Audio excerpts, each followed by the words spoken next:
आणखीन एक महत्त्वाची बातमी, पुणे, सोलापूर, धाराशिव, अहिल्यानगर जिल्ह्यांसाठी ही महत्त्वाची बातमी।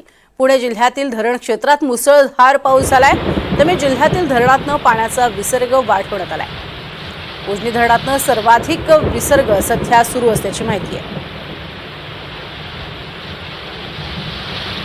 नगर आणि सोलापूर जिल्ह्यासाठी जी वंदाईने ठरलेलं उजनी धरण आजच्या स्थितीला जवळपास 97% अधिक भरलेलं आहे।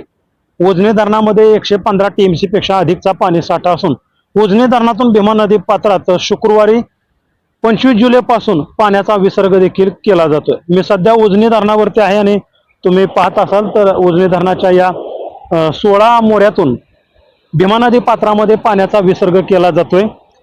पुणे जिल्ह्याच्या पश्चिम घाट माथ्यावर गेल्या आठवडाभरापासून सातत्यानं पाऊस होतोय आणि या पावसामुळे उजनी धरणाच्या धरण साखळीतील वरची धरणं जवळपास भरत आलेले, त्यामुळे वरील धरणांमधून विसर्ग केला जातोय। परिणामी दौंड बांधाऱ्यामधून उजनी धरणामध्ये पाण्याची आवक जी आहे ते आजच्या उपलब्ध माहितीनुसार जवळपास 40,000 क्युसेक्स इतक्या दाबानं येत आहे आणि कुठेही पूरजन्य परिस्थिती निर्माण होऊ नये यावरती नियंत्रण असावं म्हणून उजनी धरण व्यवस्थापनानं शुक्रवार दिनांक 25 जुलैपासूनच उजनी धरणातून भीमा नदी पात्रामध्ये पाण्याचा विसर्ग सुरू केलेला आहे। सुरुवातीला हा विसर्ग कमी दाबानं होता, त्यानंतर त्यामध्ये हळूहळू 25,000 क्युसेक्स, त्यानंतर 35,000, पुढे 40,000, नंतर 50,000 आणि अगदीच काल मंगळवारी 29 जुलै रोजी हा विसर्ग 71,000 क्युसेक्स इतक्या दाबानं करण्यात आला। त्यानंतर त्यामध्ये आज काहीशा प्रमाणात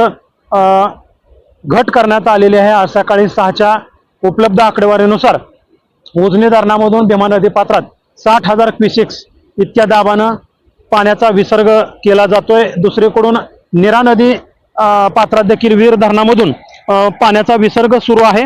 भीमा नदीतून जाणार हे पाणी आणि तिकडून वीर धरणातून येणारा पाण्याचा विसर्ग याचा संगम इंदापूर तालुक्यातील नीरा नरसिंहपूर या ठिकाणी होत असतो आणि त्यानंतर हे पुढे भीमेचं पाणी जे आहे ते चंद्रभागेला पंढरपूरमध्ये जाऊन मिळतं। सध्या भीमा नदीमधून जाणारा जो प्रवाह आहे पंढरपूरच्या दिशेने तो जवळपास 80,000 क्युसेक्सपेक्षा अधिक आहे। त्यामुळं नदीकाठच्या गावांना उजनी धरण व्यवस्थापनानं सतर्कतेचा इशारा दिलाय।